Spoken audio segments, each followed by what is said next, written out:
So today I want to talk to you guys about something I've been reflecting over, something that I have always felt my entire life. And now I've come to my own conclusion, just with a different perspective. I truly do believe that I've been cursed by the devil. And I first want to start that this is all my perspective, my interpretation of religion and spirituality, my faith. I am a Catholic. Um, I recently was saved about a year and a half ago, and I've been on my spiritual journey. And God has been opening up my eyes, as well as opening up all wounds to a lot of things that I had suppressed for so long.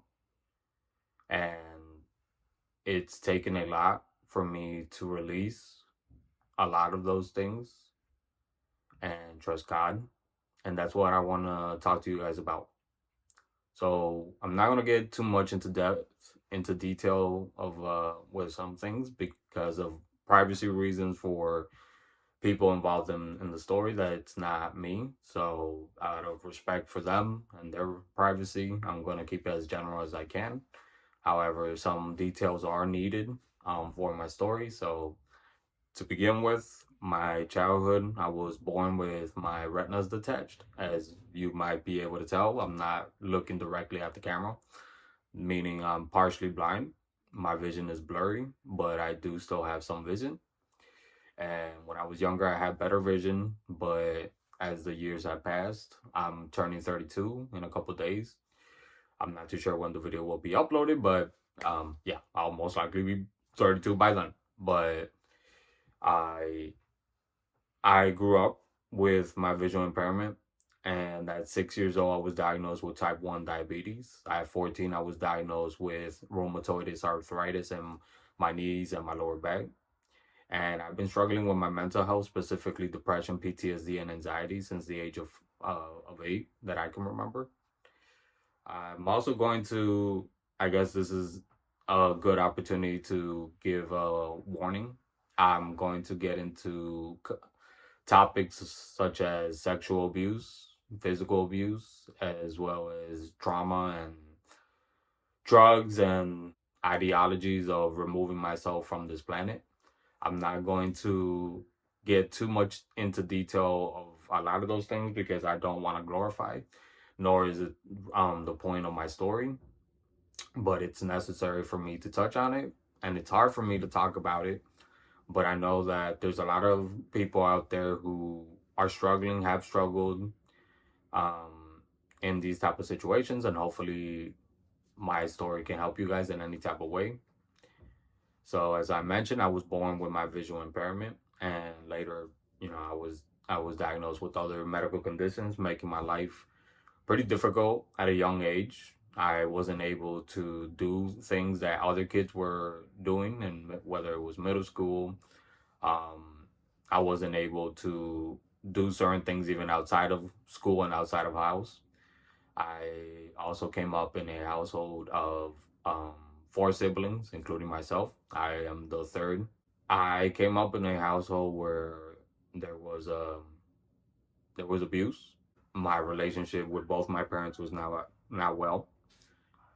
Things have gotten better, but it took a lot and it took a while in order for us to get there. Um, it also just everything affect me. Like I said, there were certain things I wasn't able to do during middle school, and I was also put separated a lot of the time from the rest of the students due to my condition and my limitations. Whether it was during gym class or sometimes even just regular classes, I had to walk around with a student aid.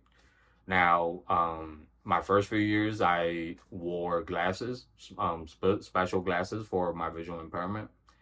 Um, I didn't walk around with any type of mobility aids, but I did have to wear glasses at least until the age of 12, if I remember correctly. I'm not too sure when I stopped.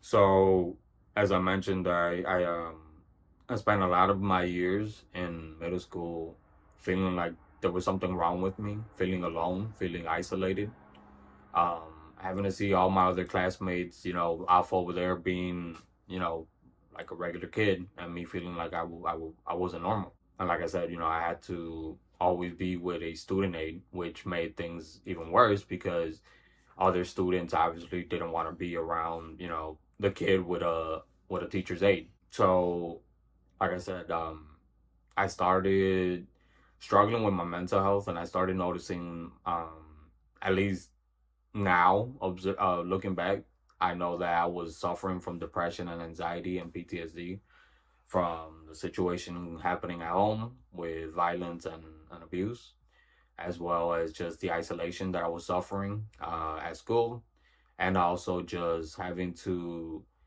constantly deal with a lot of the medical things that I was going through at such a young age. And at the age of 8, that's when I began to have ideologies of wanting to remove myself from this planet. I remember clearly it was honestly every day where I would come home from school and I just didn't want to be alive anymore. I would get home, and unfortunately because of the situation with my parents, I I would be anticipating the arrival of my dad, and that would scare me. I also spent a lot of evenings just sitting by myself outside in the hallway of my apartment, and just having these thoughts about how lonely I was, how I felt, and how just that something was wrong with me. I Around the age of 12, I want to say, I started hanging around with other students that were considered the troublemakers of the class, and but they were the few that actually showed me any type of I don't know if you want to call it care. Um, I felt for the first time in my life accepted, and I started getting into trouble. I went from an honor student to nothing but D's and F's and getting into fights and getting into trouble. I stopped wearing my glasses because there were moments from the other students where I was getting teased because of my visual impairment. And at the age of 12, I started fighting back, not only in school but also at home. I started getting into fights with my dad, and I started having these very violent thoughts. I Full transparency, I started having ideologies of shooting up the school that I was in. I not that I was idolizing a lot of the school shooters, like the what was happening with at the time in the early 2000s with the school shootings, but I I looked at the actions that those individuals took, and I'm not gonna name anybody because they don't deserve to be named. But I looked at the actions and I was like, I wish I could do that, but I want to do it to the people that deserve it, not innocent people. And I have those violent thoughts. I have violent thoughts of hurting other people. Also, outside of school. Fast forward, I got to high school. Things really changed. Now things got better to a certain degree because now my social life actually was a bit more active. I was going out, but I was also going out with more people that, like I said earlier, were more of the troublemakers. I started making friends. I went to a school where, for the first time in my life, I was surrounded by other people, other students with other types of disabilities, specifically visual impairments, which was new to me because the middle school that I went to, I was the only student with a visual impairment. Now, when I arrived to this high school, I remember that the first thought that I had when I saw all these students with visual impairments and disabilities, I remember I told myself that I wasn't like them and I didn't want to be grouped in with them. I kept myself away from them for the first few months of high school. But little by little, they were reaching out constantly, and I was like, all right, let me try. I became part of a group of a couple students with different types of disabilities. Freshman year, and just to fast forward through this part, I was part of this group of friends for a couple years, including a couple years after high school. Um, as many of you that know me and know this channel, one of them is my best friend Ian. Um, the other guy that's on the channel, my editor, Jesus. We met. He's also visually impaired as well as Ian. But me and Jesus, we met. Our families are somewhat connected, and being the two only kids with visual impairments, family were like, hey, look, there's another blind guy like you. So I I also my dating life at this point started, becoming more active. I was becoming more active. I also started getting into drugs, and it was during high school. It was 4 years of um where I really spiraled. I fell to an addiction, to drugs, um where I started using specifically one drug, and it made me feel like I was able to escape a lot of things that was happening, escape the numbness that I felt about my life, the anger that I felt that only with this drug, I was able to feel any type of joy or escape from just everything that I was going through. Fast forward, I want to get into my love life, how it began. Like I mentioned, my during high school, my love life, my dating life, I became more active, and I started dating quite a lot. Um, Unfortunately, I made decisions throughout my life that I regret now, where I was cheating on a lot of the girlfriends that I had. I also became very possessive, very toxic, very abusive. And unfortunately, that abuse was both verbal and physical. And this is something that I realize now. When I was younger, the first time that it happened, it was when I was 6 years old. I um, I was abused by a older female family member, and for a very long time, I glorified it. I excused it as, oh well, she was older, female, and you know I don't know. But that's when I started noticing that my um I started just thinking more about sex.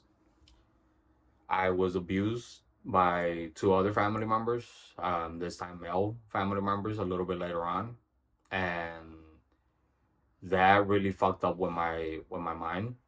So when the abuse began, um, it went over a couple years, and like I said, it wasn't until I was 12 years old when I started fighting back towards the family member that was doing the abuse towards me. Um, that it stopped, and only two people in my life knew about this, and for many years nobody else knew about it.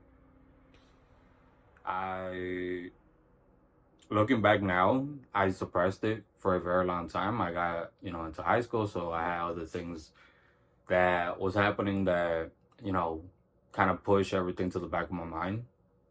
At the time, I also was receiving some pushback from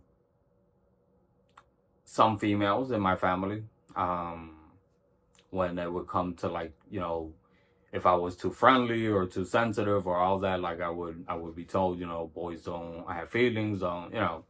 So I'm bringing all this up, because now that I'm an adult and I can look back and see that, I can kind of see what drove me to becoming what I became later on when I got into high school. Like I said earlier, that I my social, my dating lives became more active, and my school work was impacted severely. And the teacher that knew me will tell you that I wasn't the best student. I was getting suspended constantly. I was in outside of school more than I was in school. And like I mentioned, it was my first time also being around other students with visual impairments and disabilities. Um, so we were in a program, many of us that similar to special ed, where they taught us a lot of how to use like technology, how to use a lot of different equipment to help us out.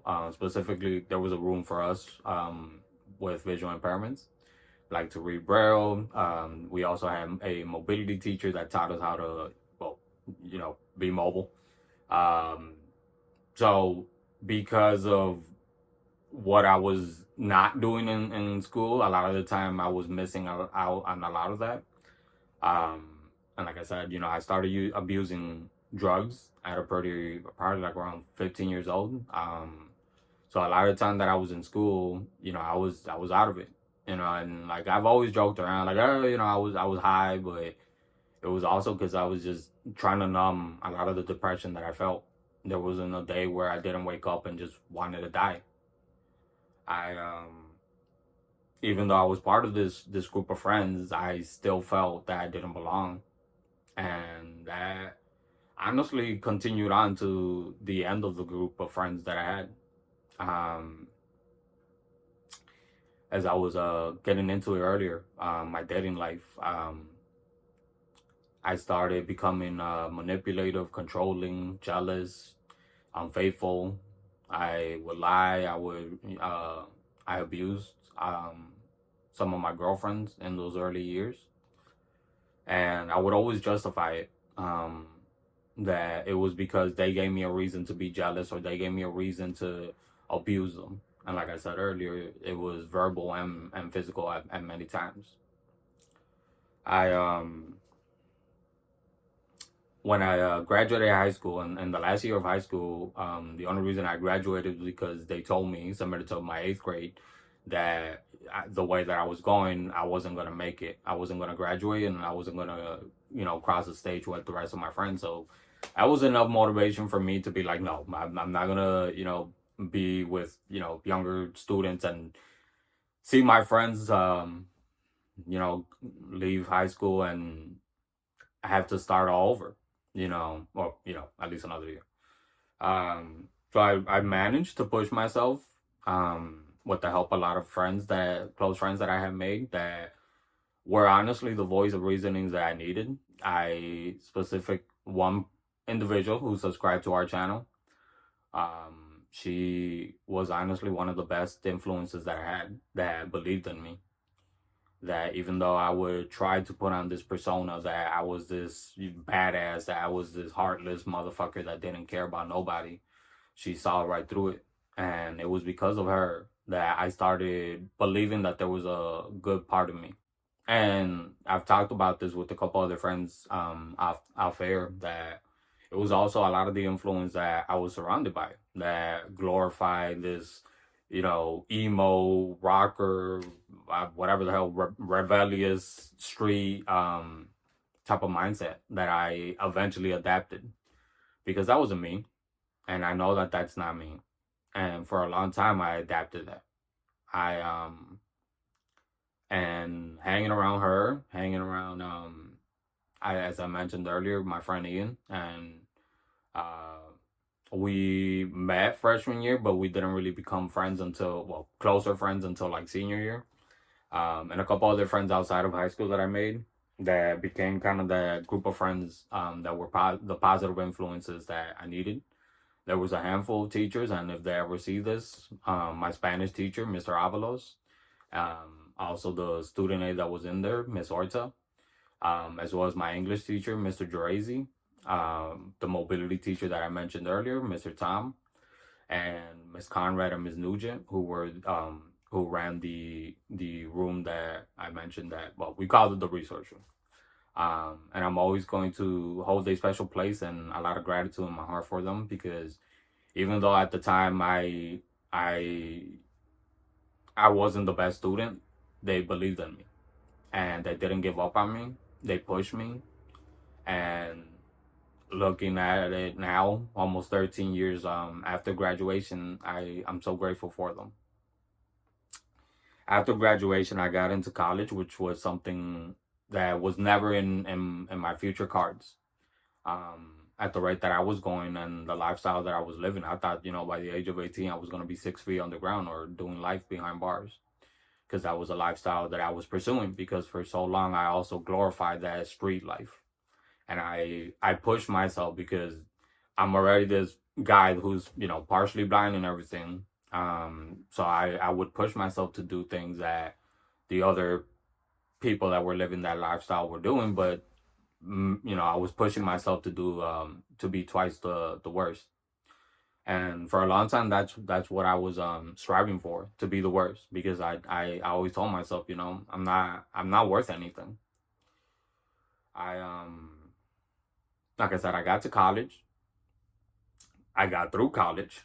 I got my associate's degree in social work, and you would think that things would drastically have changed, but a lot of it didn't. I was still struggling with my mental health. I still felt like I didn't belong. The few friends that I had after graduating, like a lot of people, those friendships started falling, drifting apart. There was also a lot of betrayal, and I'm not gonna lie, that really took a toll on me from certain individuals that at one point I truly believed that they were my brothers and sisters, and I did a lot for them. And I know that I was no angel. I wasn't perfect, but loyalty has always been the number one thing, because trust has always been such a hard thing for me. And when these individuals betrayed me, it really left a scar in me. I like I said, I finished up my college, and I was gonna continue on with my bachelor's degree. Um, but I felt burnt out. I also took longer than the 2 years that it was supposed to take me for my associate's degree. Um, but one thing that did change the way that I saw things was when I was doing my internship, and I shared this before. My internship for my associate's degree, I ended up doing it at a addiction clinic. Now by this point, I had I had been able to get away from my own addiction. Unfortunately, I replaced one addiction for the other. And anybody who has struggled with addiction, or just knows anything, or knows someone who has struggled with an addiction, knows that a lot of the time it's not about the method or what you use, but the mind and the root cause of it. And if you're not able to heal or address the root cause of it, then you're just going to, like I said, replace one addiction with the other. And for me, it was sex, where I started bouncing from one relationship to another, and it was always because I felt a need to prove myself. And kind of tying it to my childhood, where because of my medical condition, my disability, and low key my the abuse that I suffered, that I always felt that I wasn't man enough. And I was hearing, whether it was a female family members telling me, or the music, or whatever media I was consuming at that young age, that being a man, you have to be aggressive. Being a man means you have to be with 1,000 women, and show no type of feeling except for anger, and all this dumb bullshit that we're fed, a lot of guys, um, that we're fed, that if you don't meet this criteria, then you're not a real man. And that's kind of what I started. I was able to get away from the abusive relationships that I was in. My relationships were pretty toxic still, where I was still very controlling, very manipulative, very jealous.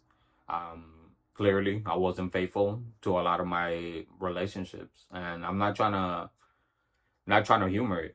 It's not something that I'm proud of, because a lot of those women that trusted me with their heart, I I betrayed them. And I mentioned that, to me, loyalty was number one, but obviously it wasn't number one when it came to those women. And I don't know, I look back at now, and I looked at, I always thought, if they don't find out, then I don't hurt them. If they hurt me, or if I hurt them before they hurt me, then, I'll be okay. If I have multiple women, then that means that I'm man enough. I believed all that bullshit for so many years, and I justified so much that I did to women for so many years. By 2019, my life started finally kind of changing. I had finished my associate's degree. I got news that I was accepted to this facility in Chicago where I live that houses people with visual impairment. So, becoming independent, but that was a dream come true for me. I also had been suggested by somebody that, maybe I should look into also, having a service dog. So I also began that process around 2019. Um, Around this time too, it was 2 years prior, when a specific event happened with the group of friends that I spoke about earlier, where I I also hurted somebody really close to me, and our friendship fell apart. And for 2 years, I had to live with that um that knowledge that I had hurted another person that I cared about. And in 2019, we managed to repair our friendship little by little. So it was a lot of things that, like I said, it was starting to finally look up. And just to summarize, I don't want to, I've spoken quite a lot about this, but so I finally moved out. I moved in with two roommates. I got along with one. I tolerated the other one. Unfortunately, the one that I got along with was the one that ended up moving out, and then I ended up staying with the one that I tolerated. And as I mentioned in my story times before, if you haven't already, please make sure to check that out. But that roommate, he made my time up there a really difficult time. I'm the type of individual that I like to mind my own business, and if you don't fuck with me, I don't fuck with you. I'm in my own little world. Well, he wasn't that type. That wasn't good enough for him. He constantly would try to involve me in whatever political argument he was having, and he was a very bitter person. And my time in that place, it was hard. One good thing, this is around 2020, that came about all that. Well, a couple things that were pretty eventful. One of them was that I decided in 2020 to completely pull away from school because I just felt burnt out. I never finished my bachelor's degree. Um, and it was a close family friend that suggested that maybe I should start podcasting. I did it. I wanted it. I was interested in doing it.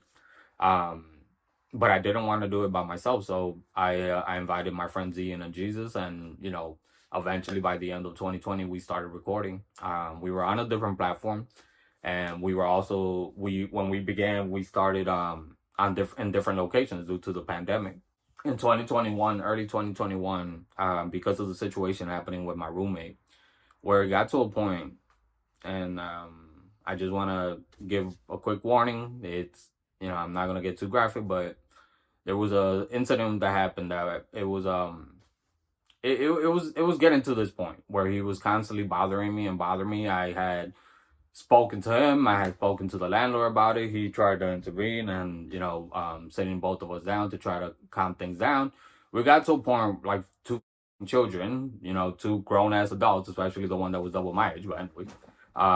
We got to a point where we were told pretty much, it's a big apartment. You stay on your side. He stays on his side.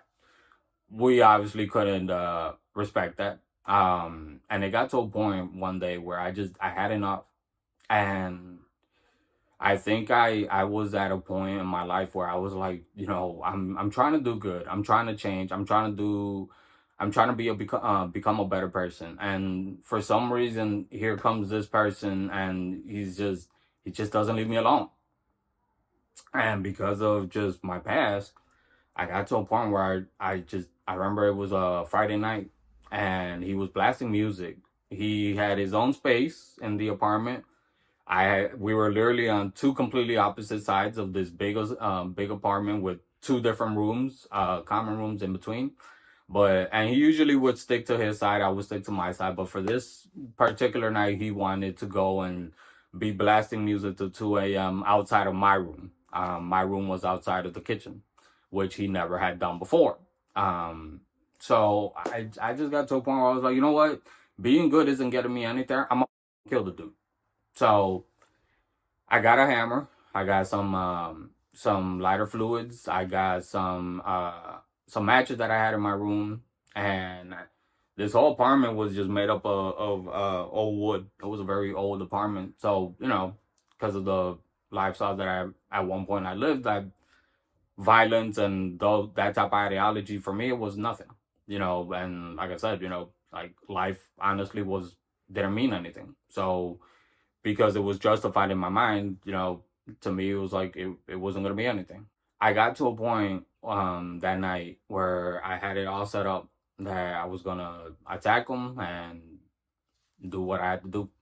I lived across the street from a police station, and in my mind I was like, I'm not gonna run.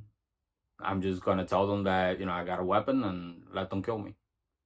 And that it wasn't, like I said, it wasn't just the situation with my roommate. It was just a lot of stuff that was happening, and that I was feeling like my life was going nowhere, and I just wanted just to close my eyes and be done with it. But I at least wanted to take somebody with me that hurted me. I remember that night I had my door open and I was waiting by the doorway with my hammer in my hand and everything else, and I was ready. I heard his footsteps creeping close to me, and I heard a voice. I heard a voice in my head that told me, "Drop your weapon." And I froze. I froze. It was the first time that I ever experienced something like that. And dude just walked right in front of me, and I was just frozen. And I just broke down, and the same voice told me, "Drop your weapon. I'm gonna take care of it." And something in me, I knew that that was God. And that's what I did. I dropped to my knees and I just closed the door, and I just broke down. I didn't sleep that whole night. I had to reach out to family, and I told them, I can't live here anymore because I'm gonna end up killing them. And luckily, some family members did help me out. I moved out about a week later, which crushed me because even though I was escaping this hellhole that I was trapped in, I felt like I had failed. School, I failed in school. This channel that I thought was finally a direction in my career, that failed. My relationships constantly were failing. My mental health was failing, and now my independence was failing. And like that wasn't enough. Right before I moved out, I got hit by a car, and I luckily it was just my foot, but I was hobbling around on one foot. The one good thing that happened, um, I received news that they were flying me out to Michigan to the school where I got my service dog Lucy from. That was unfortunately an hour right before I got hit by the car. So I don't know what type of irony, but yeah. When I moved out and I ended up flying to Michigan, I got Lucy, and those 3 weeks that they had me out there training with her were pretty difficult.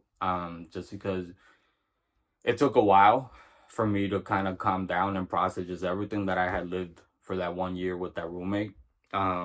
Everything that happened that night, and now hobbling around on one foot.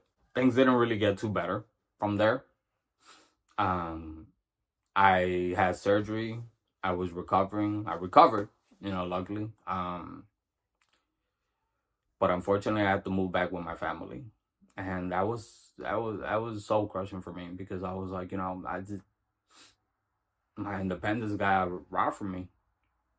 I I wanted to show my parents and make them proud for all that they had sacrificed. Because at this time, even though how I started, that my relationship with them growing up wasn't great. It wasn't great then at this point in 2021, but things had gotten better. And I wanted to give back to my parents all that they had sacrificed.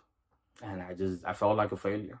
I pretty much spent that entire year recovering and trying to look for volunteer work. I eventually I found a job at a call center, and I was excited. I was excited that finally something was going right in my life. I I got through it. I got through it was a paid internship first that eventually led me to go into a different call center. Um, that didn't work out either. I I think at the time everything that was happening in me, I got to a point one day when I was working, and I just wanted to end it all again. I ended up quitting my job that same day. Um, and once again, I was just back to feeling like a failure. It didn't help that I had a conversation with management, and they expressed how, they would have wished that I would have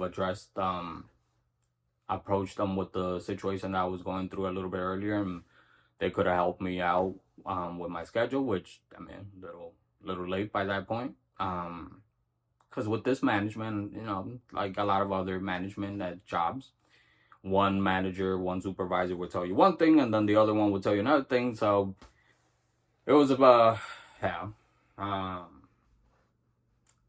What made me feel even worse was one day I had decided, since they told me, take some time and then maybe you could come back up here. Well, that's what I did. And it was with a individual in human resources, where they were talking about me when they found out that I had gone back up there, and lied to my face, this individual, which just made me feel even worse.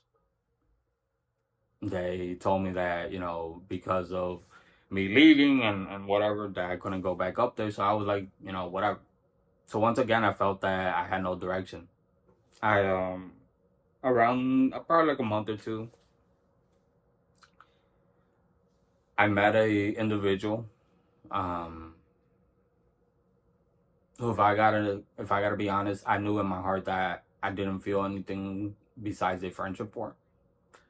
But she showed that a lot of interest in me, and at this time I was 28 years old, and I thought to myself, I got nothing going on in my life, so why not? Maybe I could force myself to loving her.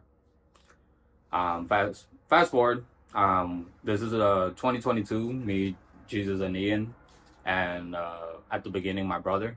We began See It Through My Eyes, which was out of everything, was one of the highlights.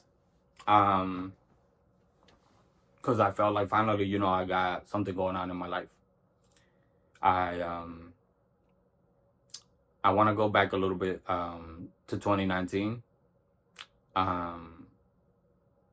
Something in me also called, that, I was like, finally things are getting better. And something kind of called me to start getting closer to God. Now from 2019 to 2024, it was what they call lukewarm faith, where I believed in God and everything, but I didn't really have that type of strong connection with them.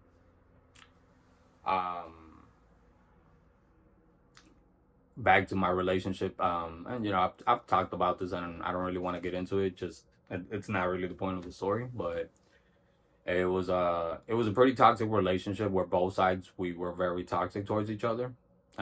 We got to a point where things got really bad, broke up, and it was that night that in 2024 when I realized that I had to give my life over to God.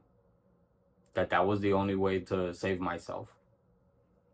And I remember that night I prayed to God and I told him, I've been trying to do this on my own. I've tried doing it, attaching myself to other people. I've tried fighting with my own strength and I can't anymore, and you're the only one that can save me. And for a while, I had this mindset that I used to criticize and judge other people that I would hear, oh, I'm struggling with an addiction, I turn to God, or, and but I got to a point where I was like, I can't do this anymore by myself. I'm going to end up killing myself, or I might end up killing somebody else. Since 2024 till now, my life has changed a lot. And for anybody listening that, maybe they're not spiritual or all that, that's not what my story is for. I'm not trying to convert or indoctrinate anybody or preach to anybody. I'm just sharing with you guys something very important to me. Because at a young age, as a Catholic, I went through communion, I got baptized, communion, confirmation, all that. But I had a very negative opinion about God and religion and faith. Because I used to always think, if God really loved me, then why did he make me like this? If God really loved me, then why did he let me go through everything that happened to me? If God really loved me, why did he let people who I trusted hurt me? When all I did and all I wanted was people to love me. And I got to a point where I realized little by little that God has always been there for me. No matter how much I turn my back, no matter how much I forsake them, no matter how much at one point even, especially during my teen years, I worship the devil. I just gotta call it. I worship the devil. And I used to tell my close friends that were spiritual and religious, like, why is God gonna accept me after everything that I've done? And it was one friend who's also subscribed to the channel. Shout out to my boy. I remember him telling me about how God, when Christ came, that he was around prostitutes and tax collectors and sinners, and and how God, said that that's who he came for the sinners, for their redemption. And I don't know, maybe that was just God, it was God opening and softening my heart. Because I started, going to church. I started reading the Bible. I started listening to a pastor that I started following, and started looking into religion and spirituality. Like I said, this year and a half has been very important to me because it was hard for me to turn myself over to God, but it's been even harder letting him in, because he's opened up so many wounds, including the abuse from my childhood to just the trauma, to just so much ugliness. And I'm bringing all this not to have a pity party, not to glorify anything that I've shared, not to excuse or justify, like I did for so long, any of my actions. I can only apologize so much to the people that I've hurted. But instead, what I want to do, so that for especially those who have stood by me, for those who I hurted and still stood by me, for those who have sacrificed so much for me and for God, to redeem myself, is to be able to help others. And that's what I want to do. That's why I started this channel with my friends. I started this episode by saying that I truly believe that I was cursed by the devil, and I truly do. Now that I I I've learned more about my faith and strengthened my relationship with God.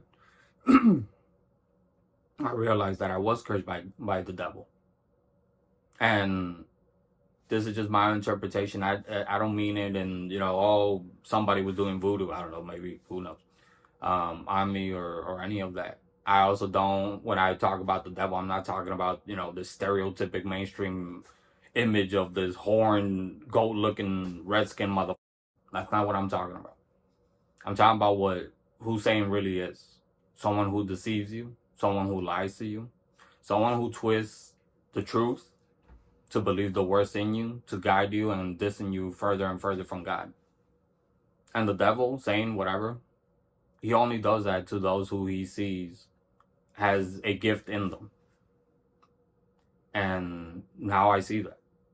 I see that for myself, like I see it for so many other people that I've seen go down the wrong road and turn their lives around, or go through so much and yet keep such a strong faith. I see that now. And I'm speaking not just about myself, I'm speaking for anybody who, if this message touches you, I think it's God calling you. I know that's God calling you.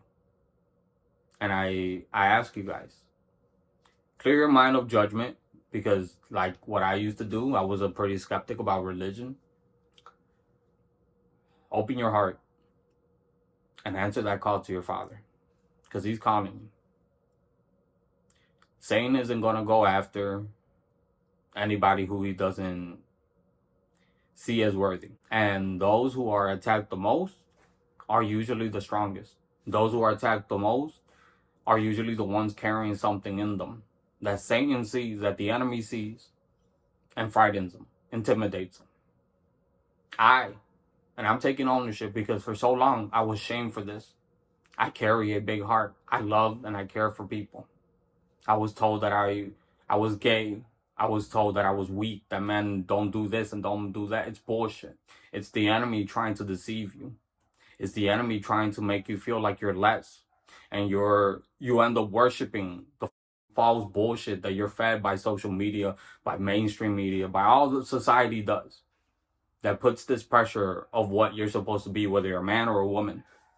If you don't look like what the image that they try to construct and try to sell you to, or you don't live the lifestyle that people will try to construct you as, being cool, or all this bullshit. Society has failed so many people. They're failing so many people. And I'm using my testimony and my voice and the gift that I feel God has blessed me with to reach those who want to be reached. Because I'm not gonna sit up here and pretend like I know more than anybody else. I'm also not gonna sit here and try to reach people who don't want help. That doesn't mean that I'm trying to justify abuse or justify anything that I've mentioned that I've went through or what anybody has gone through. If you've gone through something horrible, I'm not trying to tell you, hey, put a smile on. See the good side of it. Be more optimistic. You know what I mean? Like, I'm not gonna go to an orphanage and be like, hey, kid, change your attitude and your life is gonna be better. No, that's not what I'm trying to do. We gotta be real. We as Christians, we gotta be real. We who are lost, we gotta be real. Life is unfair. This world is fucked up. Our society doesn't want us to be unique. Our society doesn't want us to be happy. Our society doesn't want us to be good people. That's why our society glorifies and promotes being a piece of shit. Promotes and encourages you to be an addict, to be an abuser, to be toxic, it glorifies everything except for being good. In society, by what I see and what I grew up with, being good was being seen bad. It's seen as weak. And it's not, not to get into a political bullshit, because on both sides, they do this. I want to invite whoever this touches, come to our channel. Join us. Join me and my friends as we also grow in our faith. This channel, I created it with my friend Ian. who has been one of the strongest influence when it comes to faith. Because he never shoved down my throat spirituality or God or anything. And I respect him for that. For all my Christians out there, whether you struggle with your faith or maybe you've always been a pretty good church person, if you truly want to help people who are struggling with their faith or who are seeking God, shaming them, reminding them how what they're doing is bad, judging them, or dismissing or minimizing and just throwing their little hallmark, hey, you're okay, things are gonna get better, that type of bullshit, you're not helping anybody. Also, get off your little high horse, all my Christians out there, all my religious people out there who think that they're here to save people. We're not here to save anybody. All right, God is the only one that can save them. Just how nobody in my life was able to save me. It wasn't until God saved me. That's how my salvation came about. We're here to guide people. We're here, and from a secular perspective also, just be a good fucking person. That's my one of my messages. Be a fucking good person. You don't have to be like all what other people are telling you to be. That, men don't have emotions. All this fucking bullshit that they're trying to feed us. Make you feel shame for whatever it is. That's if anyone who has checked out our See It Through My Eyes and seen our content, I'm very passionate especially when it comes to gender debates, when it comes to a lot of this bullshit that our society pushes. Whether it's the left or the right, whatever, both sides, yeah. Trying to shame people. And in a perfect world, we would be able to fix our world, get rid of the bad people. But unfortunately, as we see, bad people are always going to be around. And like I said, I'm not here to try to reach everybody. I'm here to reach those who feel lost. Those who have lived a life of sin and self-destruction. If you feel that this touches you, then that's a calling that you need. Obviously, your coping mechanism and everything that you've been using up to this point haven't worked. Because if you feel like you're empty, if you feel like you're numb, if you feel like you're lost, if you feel lonely, if you feel whatever you feel everything but happiness. Change your life. It's not easy. Like I said, it's been one of the hardest things turning myself over to God. But I don't regret it. And with every day, it's a challenge I'm grateful for. Because I'm able to finally heal. And no, I didn't get apologies from people. And you know what? I don't need it. I've been able to forgive people without them apologizing for the abuse, apologizing for the betrayals. I've had to hold myself accountable, like I said, for a lot of the stuff that I did also to people. And that's one of the things that I had to carry with me when in the process of forgiving those who hurted me. To remind myself that I hurted others because I was hurt. And hurt people hurt others. Again, not to justify. I've said this before. We as a society need to hold ourselves accountable for our actions. But let's not give up on each other. I'm not over here saying let's kumbaya, love everybody. No. Just be a good person, man. Be there for people. If maybe you're listening to this and you've never gone through it, great for you. But if you know somebody that has, just be there. Don't try to solve their problems. Just be there. That's sometimes the best you can do. Because that's what a lot of people did for me. They didn't give up on me. And I'm so grateful for that. And some of them are no longer in my life. They're still alive. But they're not, at least not in my life anymore. But I'm still grateful for. I wish them the best. I love them with all my heart. And that's what I'm hoping with my mission on this channel and on both my channels is to promote that transformation. Because I truly believe if you've gone through what you've gone through, it wasn't your fault. And you deserve to be healed. You deserve to be happy. You deserve love. Other people are going to let you down. It's inedible. We're humans. We're flawed. We're going to disappoint. We're going to hurt. We're going to insult. We're going to offend. But I also want to challenge you to challenge yourself for those struggling with their faith, specifically Christians. Challenge the idea of religion and God that you have. I've said this before and I'll continue to say it. There's a difference between religion and faith. Because religion,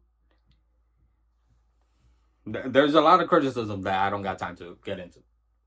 But faith in God, although it's one of the hardest things I've done, like I said, it's one of the things that I'm so grateful for. And I've had to challenge what I was fed, what I was influenced at a young age about what God, about religion and all this shit. Because I really was fed the wrong impression, the wrong idea of what God was. It wasn't the same God.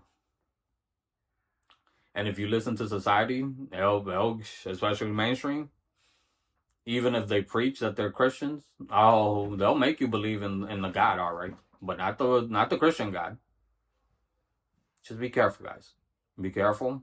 If you're struggling with your faith, know that you're not alone. Know that you're not the only one. And if you're a Christian and this also touches you, please, there's people out there that are struggling and they don't need to get a Bible study. They just want to know that somebody out there, like God taught us, love thy neighbor. There's somebody out there that loves them. And it might take a while, but if you put your all into it and you turn yourself to God, I truly believe that you're going to be able to transform your life. Again, this doesn't mean that I'm saying you can't change your life. But I'm saying that for me, at least, and for anybody who, like I said, the spiritual aspect of it, if it touches you, then I truly believe that God will change you. God will heal your wounds, your traumas. God will help you get to a point where you don't need what you used to need and you'll be a new version of yourself. Because what I see, the Ricardo from 2024, the Ricardo from 2016, the Ricardo from 2006, it's not the same person. And I'm so grateful for God for doing that. So for all my Christians and for all my non-Christians, but I want to wrap up with a prayer. God, I thank you for the opportunity to share my testimony, to be able to look back at everything that I've gone through. That hasn't been easy. You know my heart, you know my purpose, and you know everything that I've been through. And it's because of you, because of your grace, your love, and your greater plan that I'm where I'm at. I hope that my testimony and my message, Father, reaches those hearts that need to be reached, that opens the eyes, opens the ears, and opens the hearts that need to hear, to see, and feel the message that I carry, Father, that you put in me. I pray that the Holy Spirit carries that message to those who are lost, that feel abandoned, that feel rejected, that have been abused, that have been hurt by the enemy, by others, and by their own decisions, Father. I pray for grace for them, for mercy and salvation, like you've done for me, Father. In Jesus' name, amen. To all my brothers and sisters in Christ, to all those who are feeling lost, you're not alone. I love you guys. And I hope that this message reaches you guys. I hope that it can help you guys, however. I will continue on my mission sharing my testimony. Because even though it's not easy, I fucking push my blood sugar up. It's not easy to be vulnerable. And a lot of you know why. Our society doesn't like that when you're vulnerable. But I serve a different God. I'm serving my Lord. And I'm hoping that my testimony can help anybody that needs to hear it. So if you feel, and if this message touched your heart, let that be the sign that you've been waiting for, that that's the calling that God wants you. Your Father's waiting for you. And it's time, guys.